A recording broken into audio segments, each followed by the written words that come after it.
Muy buenas noches, gracias por conectarse con nosotras aquí en Dos con Todo. Es martes 30 de septiembre y ya estamos listas para informarles de las noticias más destacadas hasta el momento. ¿Cómo estás, Dul? Bien, Mon, ya es el último día de septiembre y pues ya casi estamos a punto de cumplir un año aquí al aire. Sí, estamos a un día. Y pues les cuento de qué les hablaremos el día de hoy. Hay información sobre la flotilla que lleva víveres y activistas, también mexicanos, que busca llegar a Gaza para pues entregar esta serie de víveres para las personas que están ahí, pero ahora está entrando esta flotilla a zona de alto riesgo. Les tenemos detalles, qué significa y qué es lo que están reportando desde las redes sociales quienes van en esta flotilla. También les tenemos detalles sobre los negocios que relacionan a Hernán Bermúdez, exsecretario de Seguridad Pública en Tabasco, detenido, y a quien se ha identificado como líder de este grupo llamado La Barredora, sus relaciones con Adán Augusto López. Recuerden que él tiene un pasado como notario. Bueno, pues la unidad de datos de Sin embargo encontró la relación que hay entre Hernán Bermúdez y la carrera como notario de Adán Augusto López. Les vamos a dar los detalles. Así es, Moni, en el Con Todo pues les traemos una recopilación de los actos calificados por algunos especialistas de censura, incluso autoritarismo, por parte del gobierno de Donald Trump contra los medios de comunicación de allá. Te decíamos hace rato, el viernes 19 de septiembre incluso declaró a la prensa que es ilegal publicar reportajes que cuestionen su gobierno. De esto y más vamos a hablarles, una breve pausa y arrancamos.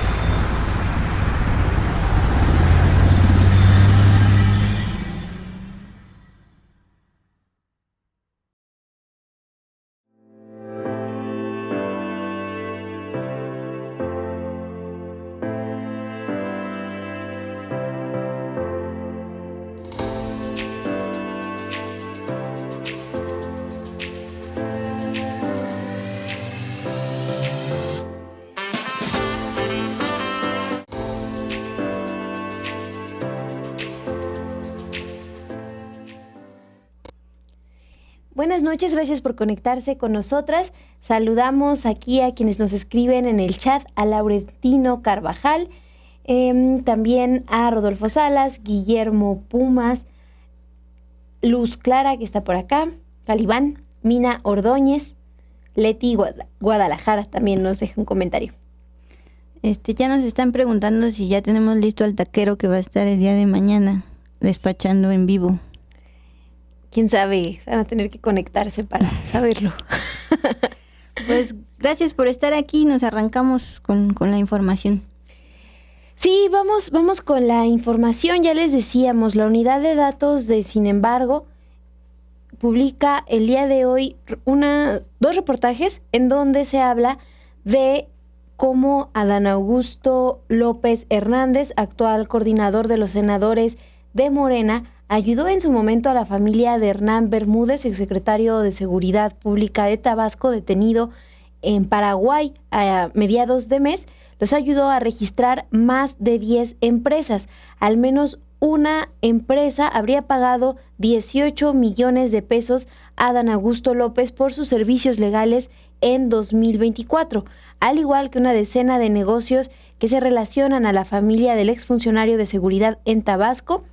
Estas empresas tienen esto en común, que en distintos momentos recurrieron a la notaría pública del ahora senador Adán Augusto López. Esto lo confirmó la unidad de datos de Sin embargo al hacer una revisión de documentos del Registro Público del Comercio de la Secretaría de Economía. Vamos a ver el siguiente video que elaboró la unidad multimedia de Sin embargo con información de Arturo Daen.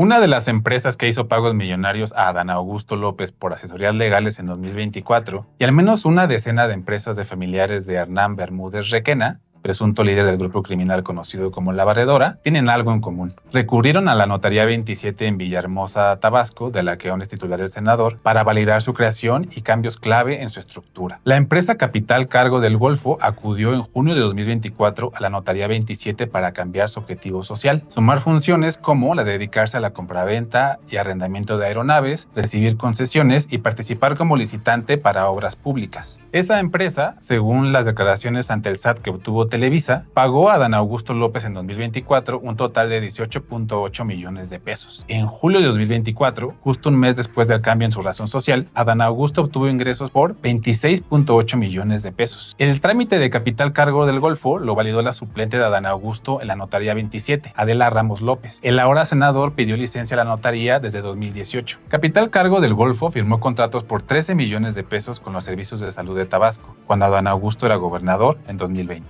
para trabajos de mantenimiento de infraestructura. Esto ocurrió cuando la empresa tenía apenas 2 años de creación. Obtuvo contratos por adjudicación directa por casi 22 millones de pesos, cuando Adán Augusto ya había solicitado licencia a la gubernatura, pero finalmente durante su mandato. En conferencia, el senador morenista aseguró que nunca ha combinado su labor de notario con la de funcionario público y que los 79 millones que le pagaron empresas entre 2023 y 2024 son por asesorías legales. ¿A través de un despacho? ¿Cómo es que da usted esas asesorías? Como persona física, yo tengo un domicilio fiscal establecido en Plutarco Elías, calle 515, Colonia Jesús García.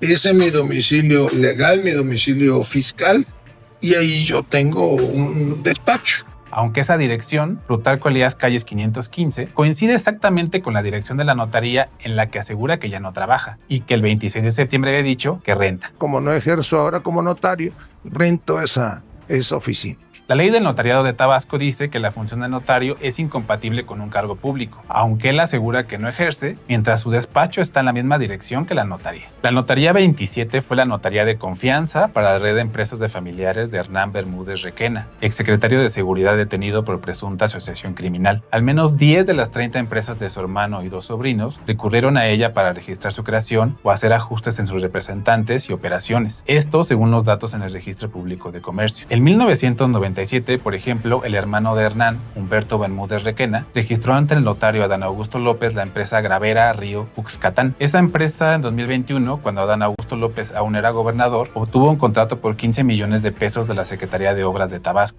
Los sobrinos de Hernán Bermúdez Requena, Raúl y Gerardo Bermúdez Arreola, también registraron en la Notaría 27 la creación de empresas como Desarrollo Empresarial Tulija, Copsa Corporativo y Constructora y Arrendadora del Atlántico.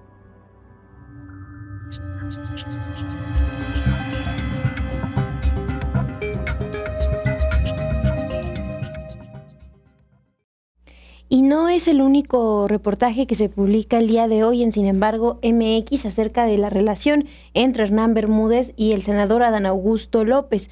También información de Arturo Daen muestra que la Notaría 27 del ahora senador Adán Augusto López validó empresas de familiares de Hernán Bermúdez y entre esos negocios están casinos que fueron recientemente bloqueados y suspendidos por las Secretarías de Hacienda y Gobernación por la sospecha de operaciones financieras inusuales, transferencias bancarias atípicas y posible simulación fiscal.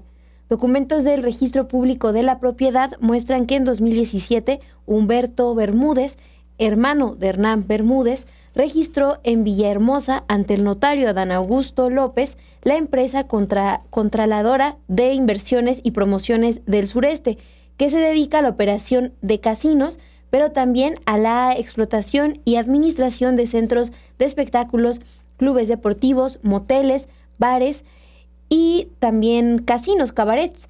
Vamos a ver el siguiente video que elabora la unidad multimedia de Sin embargo con información de Arturo Daen.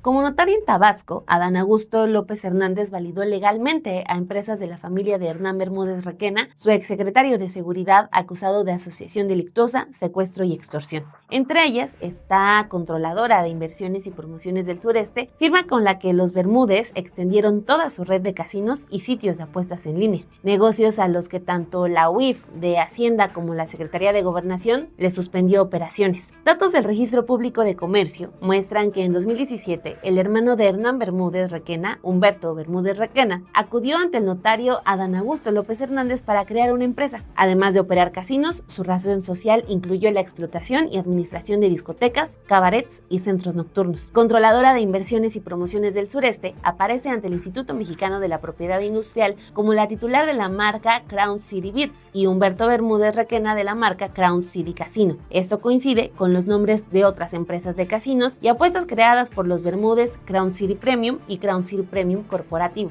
Esta última la registraron ante el notario Narciso Teo Oropesa Andrade, quien fue secretario de Movilidad en el gobierno de Adán Augusto López Hernández en Tabasco. Además, los Bermúdez conformaron empresas de casinos con la razón social Con Suerte y Alegría en Campeche, Baja California, Sonora y Yucatán. En el registro de la Dirección General de Juegos y Sorteos de la Secretaría de Gobernación, se puede observar que un permiso otorgado en 2017 a una empresa llamada Operadores de Conciertos Numéricos se extendió a la razón social Crown City, para que también pudiera operar apuestas en línea y un casino en Aguascalientes. Con una búsqueda en internet aparecen anuncios y páginas web promocionando casinos con el nombre Crown City en ciudades como Morelia, Irapuato, Coatzacoalcos, Ciudad Juárez y Mérida. En su página, el casino Winpot dice que opera por medio del permiso otorgado por Segov a la empresa Pur Umasal Top SADCB, misma que obtuvo una extensión para su licencia en octubre del 2022, cuando Adán Augusto López Hernández era secretario de Gobernación. Pur Usamal Top, a su vez, ha registrado operaciones con empresa de los Bermúdez Requena con la razón social Con Suerte y Alegría. Este tipo de operaciones de permisos encubiertos no solo ocurrieron en México. En Paraguay, las autoridades detectaron operaciones de explotación clandestina de juegos de azar y estafas ligadas al sitio de apuestas deportivas crowncityplay.com.py, hechos por los que, entre otras personas, fue detenido en ese país como presunto responsable Gerardo Bermúdez Arreola, hijo de Humberto Bermúdez y sobrino de Hernán Bermúdez Requena. Un par de días después de esa captura, el 25 de julio, la Secretaría de Hacienda informó sobre el bloqueo de cuentas bancarias de Hernán Bermúdez Requena, socios y familiares. Y Segov suspendió las actividades de sus empresas con actividades de juegos y apuestas. Adán Augusto López Hernández ha insistido en que nunca tuvo conocimiento de actividades ilegales de Hernán Bermúdez Requena al nombrarlo como secretario de Seguridad en Tabasco y pidió esperar a que concluyan las investigaciones sobre el caso. Acuérdense que a todo individuo en este país se le debe de respetar el principio de presunción de inocencia. Digamos que a este momento, yo vuelvo a ratificar, yo no tenía conocimiento, ninguna autoridad, incluso ya hablé de CNI, de Defensa, Marina, nadie, ni fiscalías, nadie a mí me informó, y vaya que todos los días nos reuníamos en las mesas de seguridad. Entonces hay que esperar que las autoridades hagan sus investigaciones y se deslinden responsabilidades.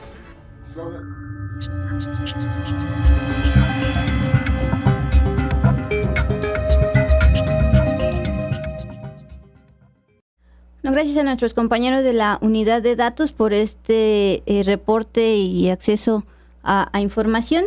Ahora nos pasamos a un capítulo más de esta novela llamada Adeudos de Ricardo Salinas Pliego. Primero, el tema de esta reunión que ya aceptó la presidenta Claudia Sheinbaum con los proveedores acreedores que en Estados Unidos pues emitieron bonos y ahora están pidiendo a Salinas Pliego que les pague. Y después, ¿qué ha pasado con el Grupo Electra? Lo primero, pues justamente recuerden que los propios prestamistas de Estados Unidos a TV Azteca, propiedad de Ricardo Salinas Pliego, habían hecho público en un comunicado que estaban busque y busque la manera de contactar directamente al gobierno federal, e incluso que le habían mandado una carta a la oficina de la Presidencia de la República, pero que esta carta se había desviado a la Secretaría de Gobernación, una secretaría que no tiene nada que ver en litigios internacionales, en todo caso sería Secretaría de Economía. Entonces la presidenta Claudia Sheinbaum dijo entonces que estaba evaluando la Secretaría de Economía si recibía o no, si dialogaba directamente con estos proveedores. Hoy anuncia que más bien decidió ya sí reunirse ella directamente con los proveedores luego de recibir esta carta. Pues justamente ayer Ricardo Salinas Pliego, presidente de Grupo Salinas, había dado una entrevista transmitida en el programa Mornings with María de Fox Business, pues esta cadena trompista, y donde también ha acudido otros personajes de la derecha de acá. En esa entrevista Afirmó que en México hay gente muriendo en los pasillos de hospitales por la falta de medicamentos, además de una inseguridad desenfrenada. Es por estas declaraciones que da en una cadena de televisión de los Estados Unidos, que la presidenta Claudia Sheinbaum asegura hoy que está mintiendo. Y venía pensando en la tarde, no acepta la mesa de diálogo que Salinas Pliego le pidió, pero ahora sí está aceptando reunirse directamente con estos acreedores, de estos bonistas allá de los Estados Unidos, que el propio Salinas Pliego había definido como bonos buitre, y estamos en espera de que pues haya información respecto a esta reunión.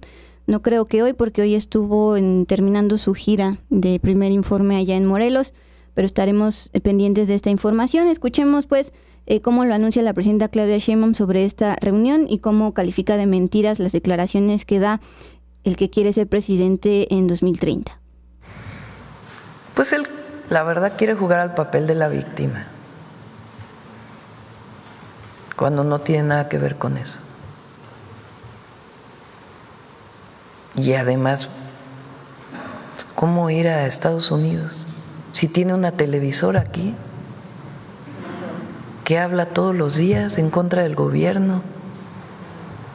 O sea, ¿cómo ahora ir a Estados Unidos? A decir mentiras, además. Mentiras.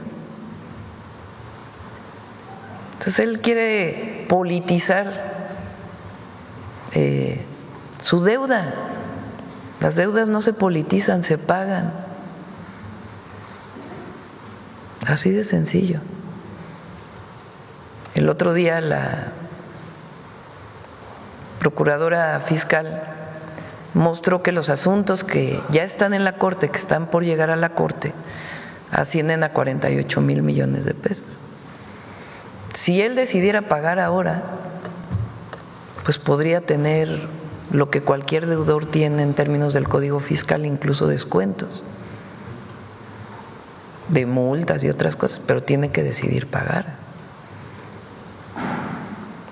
Entonces, ¿cómo politizar una deuda? Como que no. Y luego la ley de amparo, que ahora la critican tanto. Imagínense, si no se modifica la ley de amparo, lo que va a ocurrir en este y otros casos, particularmente los deudores fiscales, son los que más han abusado del amparo. La justicia nunca ha llegado a quien tiene que llegar, a los más pobres, a los más necesitados, a las mujeres, menos a las mujeres indígenas. Ahí no llega.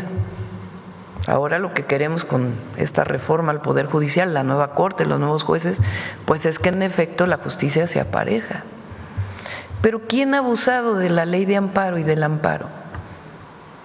Pues los que tienen más recursos económicos. Si no se modifica la ley de amparo, viene la resolución de la Corte para esta persona u otra persona y tiene derecho a, en el momento de ejecutar la sentencia, a ampararse otros 15 años. ¿Cómo? Ante la resolución de la Suprema Corte de Justicia de la Nación, ¿dónde se ha visto eso? Todavía la ley de amparo dice, es más, si tienes posibilidad de ampararte, nada más que en la última instancia, y tienes que depositar una garantía equivalente a lo que debes, pero tienes derecho a ampararte en el último momento. Incluso, pues, todavía se da esa posibilidad en la reforma que propusimos.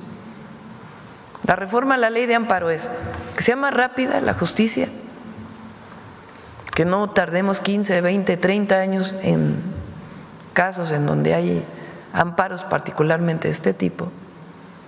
Y dos, en particular, en lo que tiene que ver con las resoluciones de la Corte, pues que el amparo sea, que no haya la suspensión inmediata. Es como si ya es una resolución de la Corte después de años de litigios que se han ganado y ganado y ganado por parte del SAT. Entonces, debe aquí, debe allá.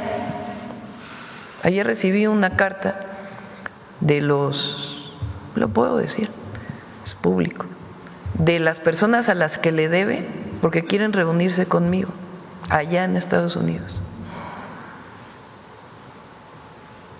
Entonces debe allá, acullá, allá y acullá, y aquí, allá y acullá. Y entonces quiere politizar este asunto. Pues, ¿cómo? El que no esté de acuerdo con nosotros es su derecho, ¿cierto? Tiene que cumplir pues con las normas, con la ley. Eso es todo lo que decimos, en todos los sentidos. Entonces es como ahora ya en Fox News yendo a decir mentiras. Además en Estados Unidos, donde tiene deudas. O sea, parece una tendencia, ¿no, Presidenta? También políticos opositores van casualmente a la misma televisión. Pues no tantos, ¿no? Son nomás una senadora. ¿Y esta carta que menciona no nos la podría mostrar, Presidenta? Pues no sé, porque es pues es personal, solicitan una reunión. Entonces, pues sí, nos vamos a reunir con ellos. Sí, se va a reunir con ellos entonces. Sí, me voy a reunir con ellos. En semanas próximas, en un mes más o menos, alguna Yo fecha. creo que la próxima semana estamos viendo pues la fecha con ellos, pero es una solicitud de una reunión. Entonces, pues sí, nos vamos a reunir.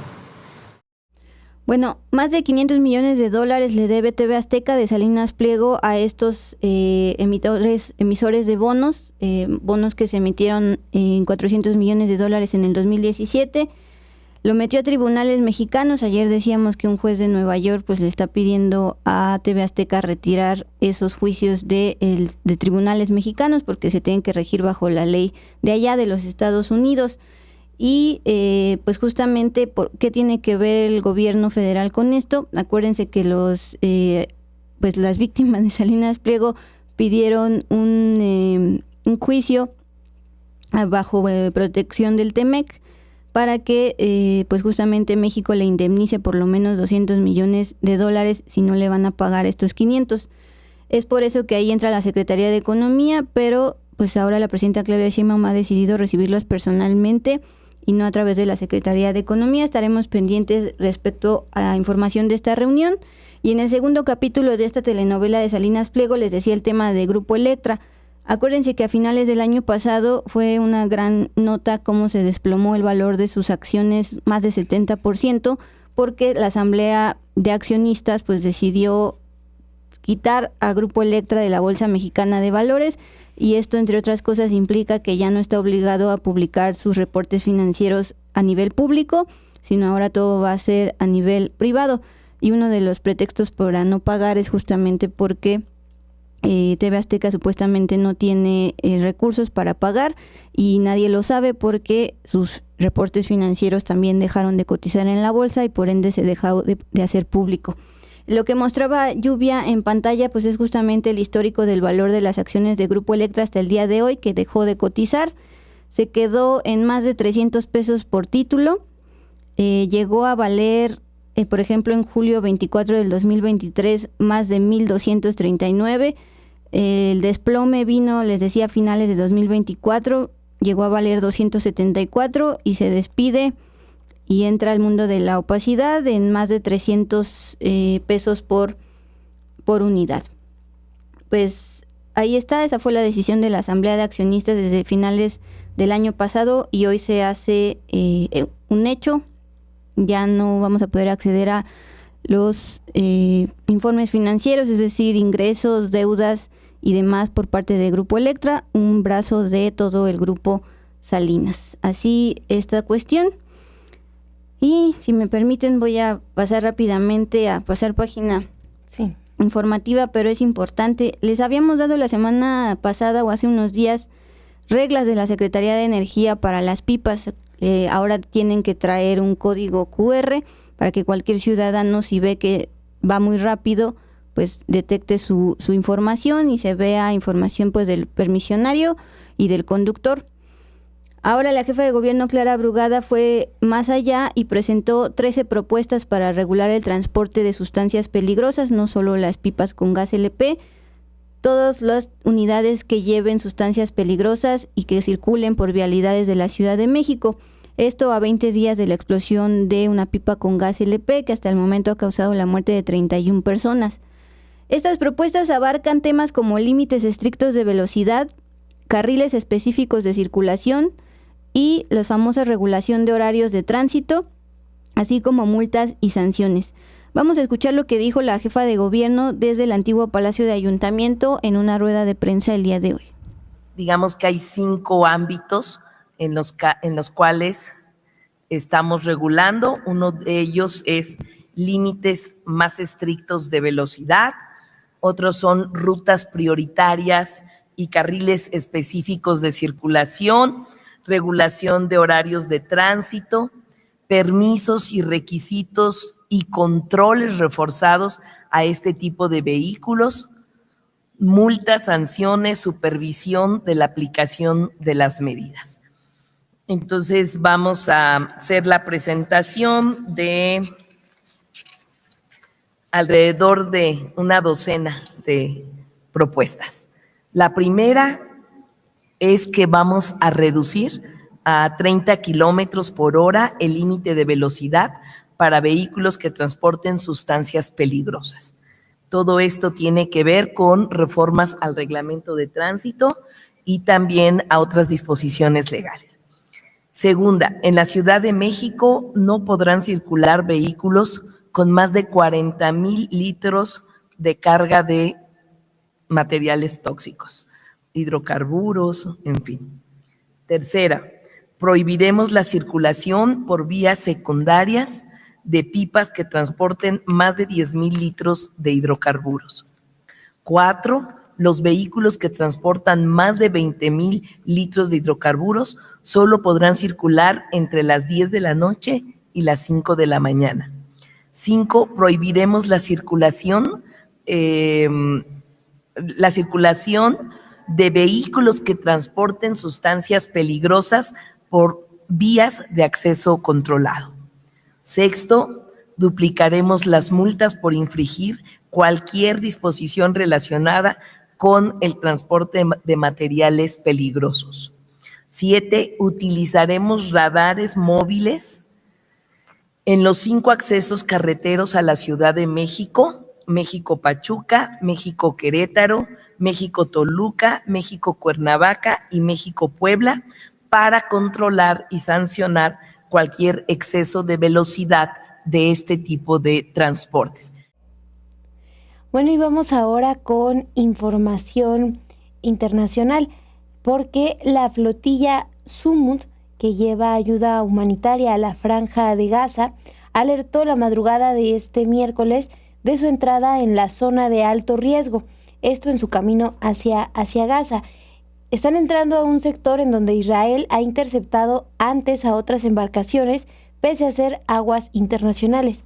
Esto que vemos en pantalla es una transmisión en vivo de los distintos barcos de esta flotilla, y la comparte esa transmisión justamente la cuenta oficial en YouTube de la flotilla Sumud. La información que se dio a conocer desde las 3 de la tarde estamos en alerta máxima, hemos entrado a la zona de alto riesgo, el área donde flotillas anteriores han sido atacadas o interceptadas, permanezcan alerta.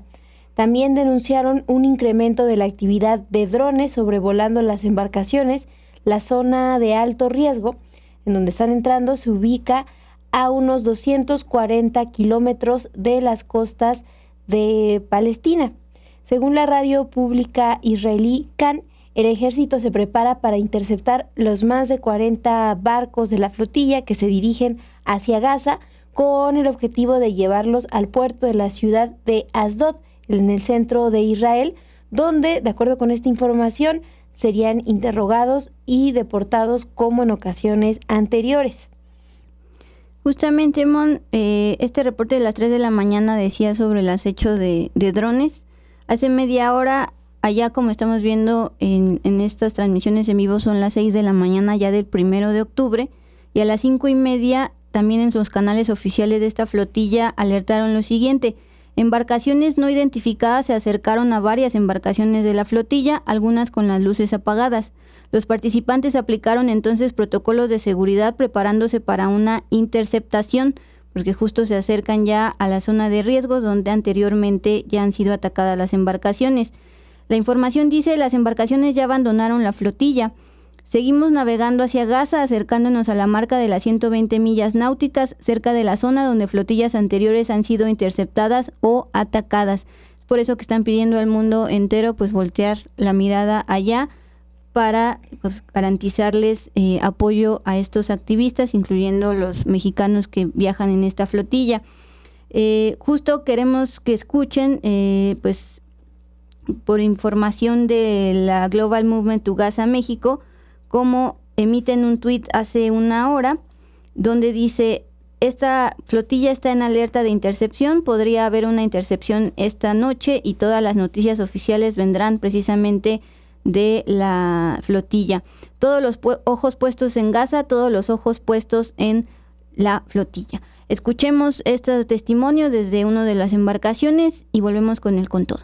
Everyone, we are here now approaching 150 nautical miles from Gaza, and we've been receiving disturbing news that the Israeli government could be planning an interception for our flotilla, which would be an illegal interception right now.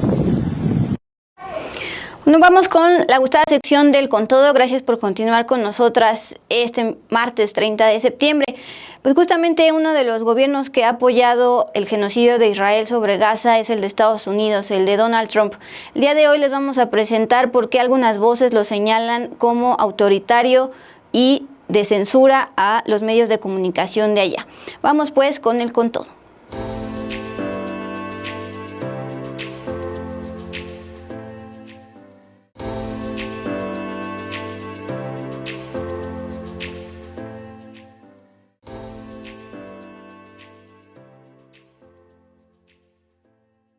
Bueno, mientras seguimos pendientes de esta transmisión completamente en vivo de las embarcaciones de la flotilla rumbo a Gaza para llevar ayuda humanitaria a los palestinos, vamos a hablar de cómo no solo en este segundo mandato, sino desde el primer mandato, Donald Trump ha pues pisoteado la primera enmienda de la Constitución de los Estados Unidos, que justo garantiza libertad de expresión y libertad de prensa.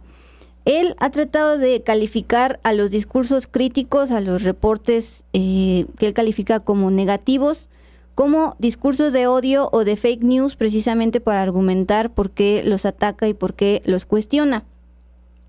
Quiero que escuchen lo que declaró el 19 de septiembre, el viernes 19 de septiembre, desde la oficina Oval. Estaba ahí la prensa, le preguntan sobre el caso del programa del comentarista Jimmy Kimmel. Estaba pues justamente en boga la autosuspensión, como Disney Channel decidió autocensurar este programa luego de que hubo declaraciones sobre el activista y el influencer ultraconservador Charlie Kirk, asesinado hace unas semanas. Le preguntan sobre esto y él asegura: yo soy un firme defensor de la libertad de expresión. Luego agrega: los canales, los medios de comunicación, que además subraya que justo tienen concesiones del gobierno de Estados Unidos, publican noticias negativas sobre su mandato, dice, a pesar de que ganó las elecciones de 2024. Y escuchen lo que dice: convierten cualquier noticia positiva en algo negativo. Yo creo que eso es realmente ilegal. Escuchemos esto que dijo el 19 de septiembre. The stories are 90, they said 97% bad. So they gave me 97. They'll take a great story and they'll make it bad. See, I think that's really illegal, personally. You can't have a free airwaves. You're getting free airwaves from the United States government, and you can't have that and say, and somebody that just won an election, and I had to go through this during the election. I think it's a miracle that I can win. When 97% of the stories on the networks are bad, or whatever it may be, whether it's 89, it doesn't matter, it's a tremendous number. You know it, you report it all the time, and it changes. But when you have that kind of a negative reporting, fake negative reporting, when they take a great story and they make it into a bad story constantly, that's what they do. look, 60 Minutes took Kamala's answer and they threw it out and they gave her a different answer so that she sounded competent. When things like that happen, George Slopadopoulos from your network, right? George Slopadopoulos had to pay $16 million to me because of what he said. And that's ABC. You had to pay more than that. Your network had to pay more than that. So I think it's very sad. But I think that reporting has to be at least accurate to an extent. Bueno, imagínate, Mon, que tú eres reportera, estás enfrente del presidente de los Estados Unidos, trabajas para la cadena ABC, una cadena que fue denunciada por Donald Trump en su momento y que te dice, por cierto, tu cadena me pagó tantos millones de dólares. Vamos a hablar de cada uno de estos casos. El último, como les decía, fue el del comentarista Jimmy Kimmel, cuando comentó sobre el influencer ultraconservador Charlie Kirk. Por eso la cadena ABC decidió suspender el programa por unos días porque la Comisión Federal de Comunicaciones, como su IFETEL, amenazó con revocar la licencia de transmisión de toda la compañía de Walt Disney a la que pertenece la cadena ABC, al que le dijo, tu cadena me tuvo que pagar, pero eso fue por otro caso. Consultando justamente pues análisis de observadores, te enseñaba Mon, en la Gaceta de la UNAM citan a Estefanía Cruz Lera. Ella es investigadora del Centro de Investigaciones sobre América del Norte de la UNAM. Considerando este último caso del comentarista Jimmy Kimmel, pero también sumándole el caso de la agencia Associated Press, que la vetaron por el tema del Golfo de México, que se negó a ponerle Golfo de América, el tema de la cadena CBS Paramount por la entrevista editada a Kamala Harris, The Wall Street Journal demandado por publicar sobre la lista de Epstein, y también recientemente, de hecho ayer, YouTube le tuvo que pagar otros millones de dólares al presidente de Estados Unidos por haberle quitado su canal de YouTube en 2021, pues en medio de todas las fake news sobre el asalto a Capitolio. Este canal ya regresó en 2023, pero esta es captura del día de hoy y ya casi no lo utiliza.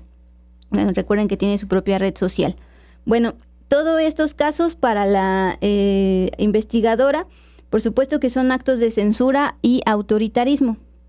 Le pregunta en la Gaceta UNAM sobre la falta de contrapeso a estas denuncias y demandas millonarias contra la prensa estadounidense.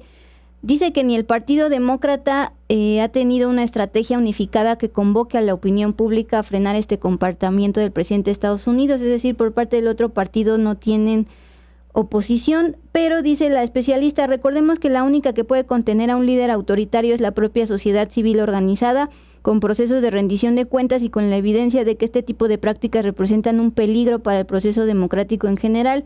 En pantalla estamos viendo la vez que se organizaron en el Día de No Reyes, justo el cumpleaños de Donald Trump, a la par de que él se autoorganizó un desfile militar.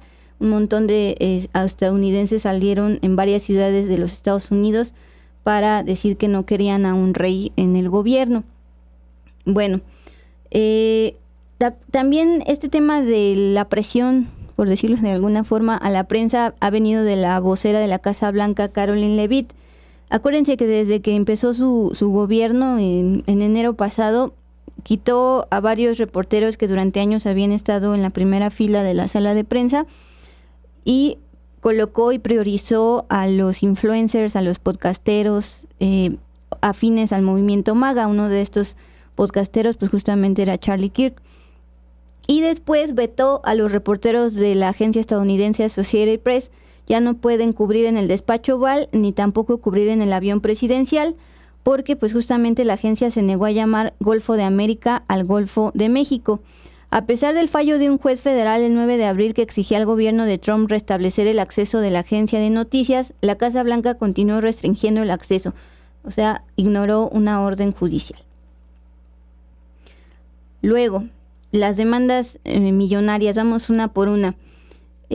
Por ejemplo, demandó Donald Trump, presidente de los Estados Unidos y también magnate, a Paramount, empresa matriz de la cadena CBC, que editó una entrevista de la entonces candidata Kamala Harris y, como decía en el audio que escuchamos del 19 de septiembre, a consideración de Trump, esto la benefició a ella cuando era candidata presidencial y lo perjudicó a él cuando él contendía por la presidencia.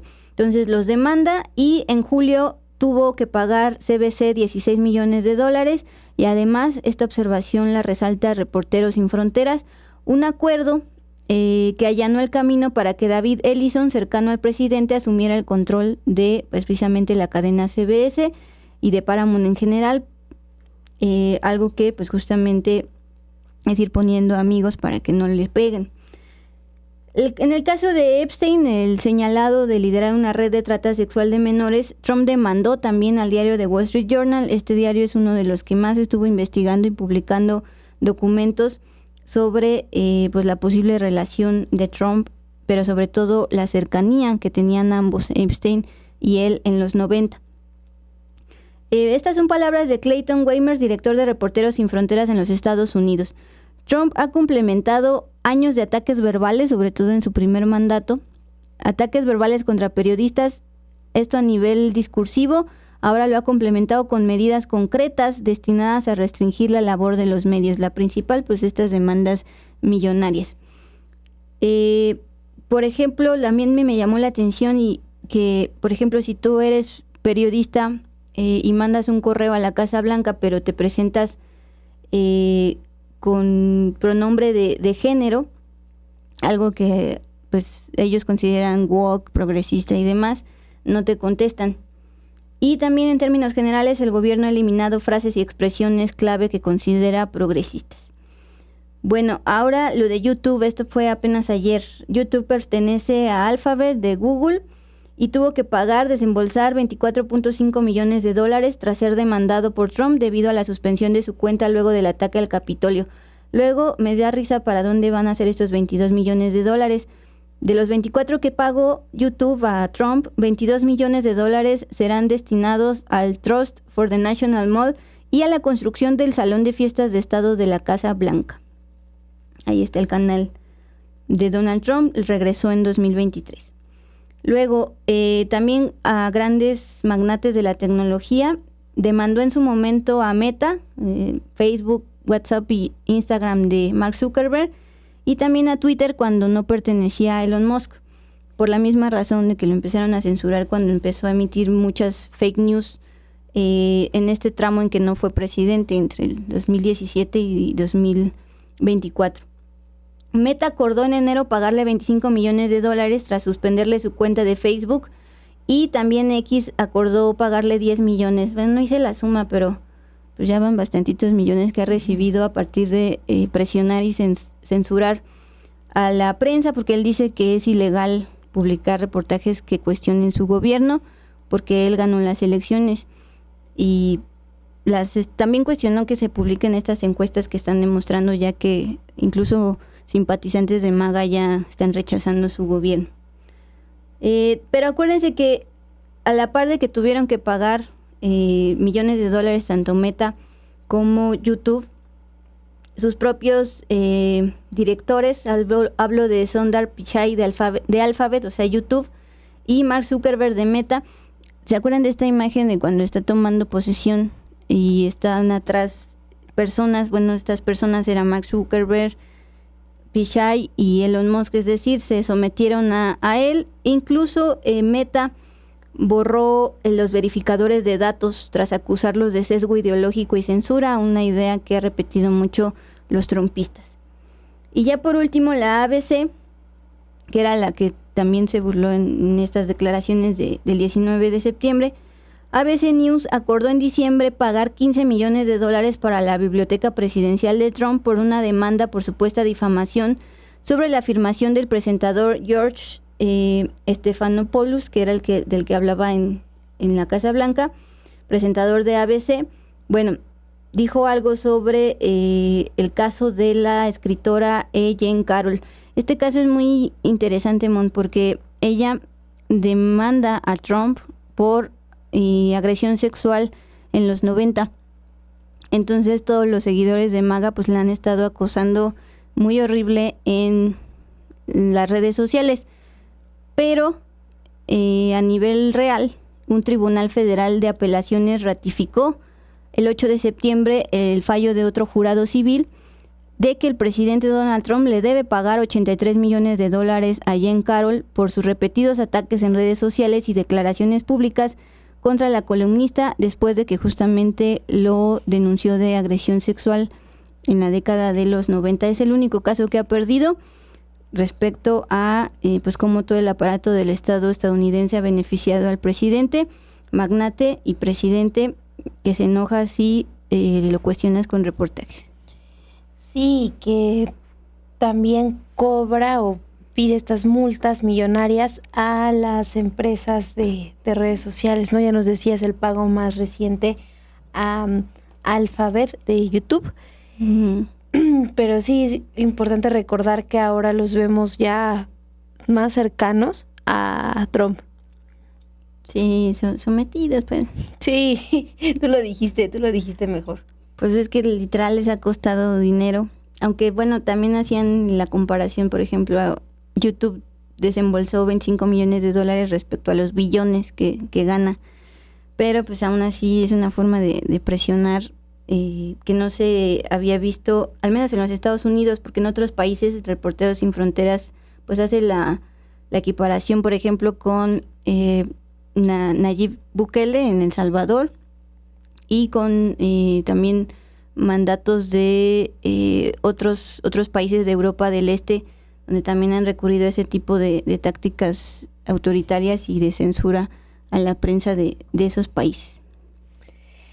Y acá nos dejan comentarios sobre este recuento que nos traes, Dul. Gerardo Meléndez nos dice, si Trump pagara por tanta mentira que dice, ya estaría en la ruina. Carlos Robles, la comunicación es una parte central en el ejercicio del poder. Bueno, pues sí, es que es un ejemplo lo que ha hecho Donald Trump, pero que como dices, pues también se ha replicado en otros países. Pues ahí estamos. A ti se te había ocurrido hacer esta recopilación y aprovechamos porque ayer YouTube precisamente fue un caso más dentro de todas estas series de censura y autoritarismo. Pues si me permites, vámonos pues al cierre.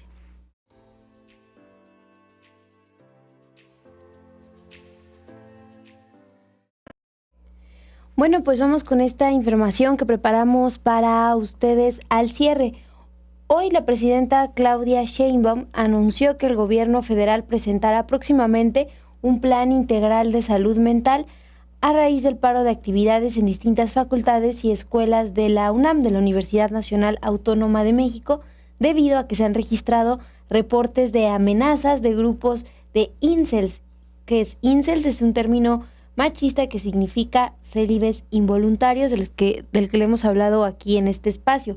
Bueno, esta mañana desde Palacio Nacional, la presidenta explicó que tienen una propuesta que presentarán para todo el país, que las y los jóvenes puedan acercarse a espacios seguros donde puedan denunciar y generar un espacio de confianza, tanto personal como colectivo, que permita atender algunos asuntos relacionados con la propiedad y también relacionados con las redes sociales y grupos que se están generando a partir de ciertos fenómenos. Eso es lo que planteó esta mañana la presidenta Claudia Sheinbaum. Es que recuerden que el ataque cometido por el joven Lex dentro del CCH Sur el 22 de septiembre, en el cual asesinó a uno de sus compañeros de nombre Jesús y dejó herido a un trabajador, pues ha causado miedo entre la comunidad universitaria, lo que ha llevado a protestas y nuevas advertencias por posibles ataques. Por eso es que varios estudiantes están tomando actualmente clases virtuales. Ante esta suspensión de actividades presenciales en facultades y otros planteles de la UNAM, porque han advertido amenazas de grupos de incels que circulan en redes sociales, pues ante esta preocupación es que desde el gobierno federal se anunció este martes que la Secretaría de Gobernación y el Gabinete de Seguridad van a colaborar con autoridades universitarias para investigar estas advertencias. La presidenta dijo que se presentará esta estrategia integral de salud mental porque, señaló, nos interesa mucho que las y los jóvenes por lo menos sientan que su gobierno está cerca, vamos a generar estas acciones que ya muy pronto vamos a presentar. Dijo también que este plan será implementado en el marco de las jornadas por la paz y contra las adicciones. Más tarde, la Rectoría de la UNAM difundió un comunicado en el que detalló que hay planteles, facultades, escuelas e institutos de la UNAM que tienen clases presenciales, aunque algunos sí tienen actividades en línea, otros se encuentran en paro por la conmemoración de la desaparición de los 43 estudiantes de Ayotzinapa y en el marco del 2 de octubre, mientras que otros planteles suspendieron actividades en solidaridad con lo que sucedió en el CCH Sur. El rector Leonardo Lomelí habló sobre las líneas de acción que están siguiendo en la UNAM ante estos casos de amenazas. Dijo que se acordó que las facultades, escuelas, institutos y centros que han recibido o reciban amenazas informen de inmediato a la Secretaría de Prevención, Apoyo a la Movilidad y Seguridad Universitaria, la cual se contactará con las autoridades de seguridad pública federales y locales para que se hagan revisiones necesarias. También habló de la aplicación de protocolos y acciones coordinadas con el Consejo Técnico, y esto implica que directores, directoras convocan al Consejo Técnico de cada facultad, escuela o instituto para que se evalúen las actividades académicas que se realicen temporalmente en línea. Todo esto mientras están revisando protocolos y se presentan las denuncias correspondientes. También informaron que se acordó que directoras y directores determinarán con su Consejo Técnico y la Comisión Local de Seguridad el regreso a clases presenciales una vez que estén verificadas las condiciones de seguridad en los distintos planteles. Y relacionado con este anuncio que se hace desde el gobierno federal para presentar un programa de salud mental, pues también hoy desde la UNAM informan que se van a fortalecer los programas de atención psicológica y emocional con el propósito de atender a un mayor número de personas y de ofrecer un seguimiento más puntual a quienes lo requieran. Eso es lo que informó la Rectoría en el comunicado que se publicó durante esta tarde. Y lo que dicen es que ampliarán también su programa de apoyo emocional y para ello se coordinarán con el gobierno federal, los gobiernos de la Ciudad de México y los gobiernos de los estados. Pues esas son las dos informaciones. Una desde el gobierno federal, adelantando que se presentará este programa de salud mental enfocado en la juventud, y lo que está planteando la UNAM para que poco a poco retomen clases presenciales en distintas facultades y planteles. Pero el apoyo a la salud mental va a ser del lado del gobierno federal, no de la UNAM, ¿verdad? No, lo que está del plan es el que va a anunciar el gobierno federal, y acá la UNAM lo que dice es se está buscando ahí trabajar a la par con el gobierno federal y los gobiernos locales para ampliar el programa de atención. Así está bueno, porque en mis tiempos, por ejemplo, en Polacas no había apoyo psicológico, y en la Facultad de Psicología los mismos estudiantes practicaban con los que necesitaban apoyo, y la Facultad de Ciencias sí tenía un apoyo un poco más serio porque habían tenido un caso de un suicidio. Entonces a partir de ahí empezaron a abrir un cubículo de un psicoanalista, pero eran casos puntuales. Estoy hablando de hace más de, 10 años creo. Sí, sí es importante. Yo a esa altura de la vida ni por aquí me pasaba que es importante atender la salud mental. Entonces qué bueno que se empieza a hablar, pero pues sí, la urgencia, lo que han declarado estudiantes que se han movilizado a raíz de este ataque en el CCH Sur, es que el temor pues continúa, no nada más por la cuestión de las amenazas en redes sociales, sino porque estudiantes pues han dicho tal cual, esta persona me violentó sexualmente y sigo acudiendo a clases con ellas porque no se avanza en investigarlo, ¿no? Entonces, pues están estas dos también cuestiones, lo que pasa en redes sociales y la violencia con la que pues diariamente siguen acudiendo estudiantes a las aulas. Perfecto. Voy con la última nota de al cierre. Miguel Ayala nos manda un superchat y dice, no me dejaba mandar un superchat hasta que escribí y pues básicamente se lamentó a Donald Trump. Eso me da pie al caso de el migrante que también le dijo fuck Trump. Es un video de un trabajador, un repartidor que insultó a Trump frente a agentes de antiinmigración de ICE, esto en Chicago, una de pues las ciudades que ha sido pues justamente señalada por Trump como de izquierda radical y que deben enviar militares y bla bla bla. Pues ahí está imágenes de este repartidor gritando fuck Trump y huyendo de los agentes. Este video fue publicado el domingo por un ciudadano local con la siguiente descripción. Hoy temprano, agentes de ICE persiguieron a un hombre en el centro de Chicago después de que hiciera comentarios verbales, pero no hubo contacto físico ni amenazante. El hombre logró escapar. En el video se observa cómo un repartidor en bicicleta huyó de agentes de ICE que se encontraban patrullando calles de Chicago. Estos son pues agentes de ICE, pero insisto, Trump quiere enviar militares a esta zona. El hombre se acercó y tal cual se lamentó, fuck Trump. Los agentes corrieron en grupo hacia el hombre, quien tuvo tiempo de recoger su celular, que se le había caído cerca de un oficial, tomó carrera con su bici y esquivó a unos 10 oficiales.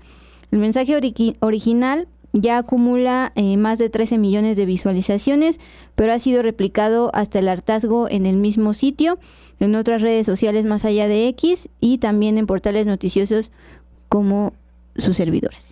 Sí, también ha generado pues indignación porque algunos de los comentarios que dejan usuarios son para cuestionar a los agentes.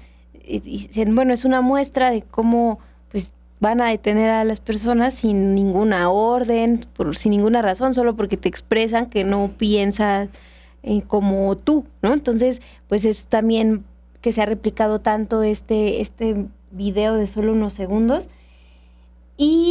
Y pues también se da en el marco de estas redadas que han aumentado en Estados Unidos. De acuerdo con el Departamento de Seguridad Nacional, en la primera quincena de septiembre se realizaron más de 500 detenciones solamente en Chicago, detenciones que estuvieron a cargo de ICE. Mon, si me permites, para despedirnos, le pedí a Lluvia si nos puede volver a proyectar la transmisión en vivo de las embarcaciones. Ya amaneció y ya actualizaron desde sus canales oficiales lo siguiente. A medida que nos acercamos a Gaza, nos mantenemos alerta al entrar en la zona donde las flotillas anteriores fueron interceptadas o atacadas. Manténganse atentos a la misión, mantengan la vista puesta en Gaza. Navegamos sin dejarnos intimidar por las amenazas y tácticas intimidatorias israelíes, como los drones que los estuvieron aventando en las últimas horas.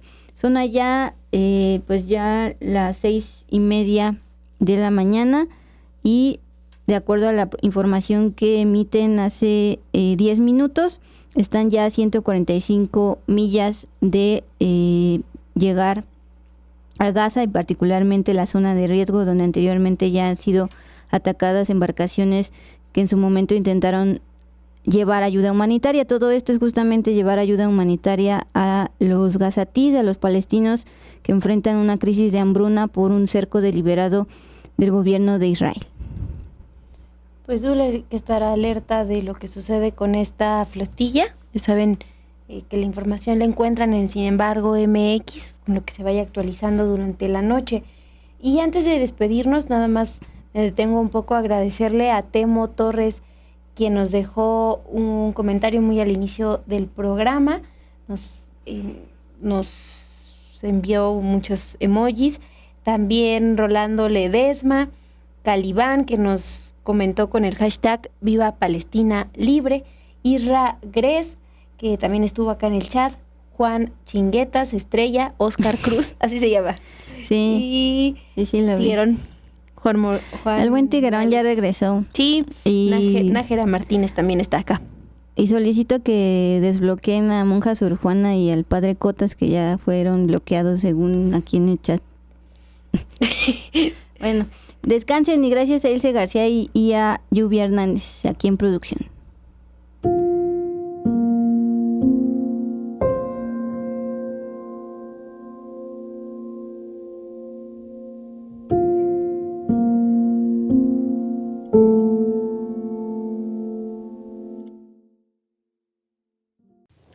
Estos silos contienen grano argentino y son parte del juego geopolítico de China y Estados Unidos. Este miércoles el gobierno de Donald Trump anunció un salvataje financiero al de Javier Milei y pidió anular la eliminación de impuestos a la exportación del campo argentino. Ese mismo día Argentina puso fin a la exención tributaria a los granos y solo la mantuvo para carnes. En Lima, provincia de Buenos Aires, entienden por qué presiona a Estados Unidos. Argentina es un productor importante en el mundo. China prefiere comprar en Argentina y no en Estados Unidos por una cuestión, estimo, política. Aún pagando impuestos a la exportación hace 23 años, los agricultores son muy competitivos, explica este productor. El tipo tiene la cabeza en un montón de cosas que pienso que un productor en Estados Unidos tiene precios sostén, no tiene que preocuparse por los mercados, no tiene que preocuparse, tienen seguros baratos. Pero los intereses de Estados Unidos en Argentina no acaban allí. En la misma Lima se encuentran 2 de las 3 centrales nucleares argentinas. El anterior gobierno peronista había acordado que China construyera una 4ª central aquí, pero ahora la administración de Milei negocia con una empresa estadounidense para instalar en su lugar 4 pequeños reactores nucleares. Como parte del rescate, Estados Unidos dará una línea de financiamiento al Banco Central de Argentina y pide que dé de baja otra similar de China. Un ex viceministro de Economía de Argentina pone reparos a esta pretensión de Estados Unidos, que busca frenar el desplazamiento del dólar por el yuan en el comercio mundial. Este rescate externo tiene que contribuir a una estabilidad financiera y cambiaria como piso, como condición. Ahora, si se implementa para ayudar a la fuga de divisas, a que Argentina siga desacumulando reservas, eso va a ser un problema y va a haber que pensar a cuál va a ser el próximo país o institución a la cual se le va a solicitar ayuda. Los salvatajes previos a la economía argentina terminaron así de mal en las últimas décadas, según este economista. El litio y el cobre, 2 minerales clave no solo para la movilidad eléctrica, también son disputados en territorio argentino por Estados Unidos y China. Allí se centra el interés inversor estadounidense en Argentina, según la consultora KPMG. Es algo que va a necesitar todo lo que va a ser de inteligencia artificial, por eso se busca tanto, y Argentina es un gran potencial a nivel mundial de reservas de litio en todo el mundo. China previamente tenía un gran pie puesto en este país y en toda la región también. Lo que está tratando de hacer Estados Unidos con estas nuevas políticas es reingresar en la región. Milei quiere privatizar todas las empresas estatales argentinas, pero en casi 2 años de gobierno por ahora solo ha vendido una fabricante de molinos eólicos y turbinas hidroeléctricas, a una empresa de Estados Unidos. Habrá que ver cómo se materializa esta alianza entre Donald Trump y Javier Milei y qué dicen los argentinos sobre esa alianza a la hora de votar en las elecciones legislativas del próximo 26 de octubre.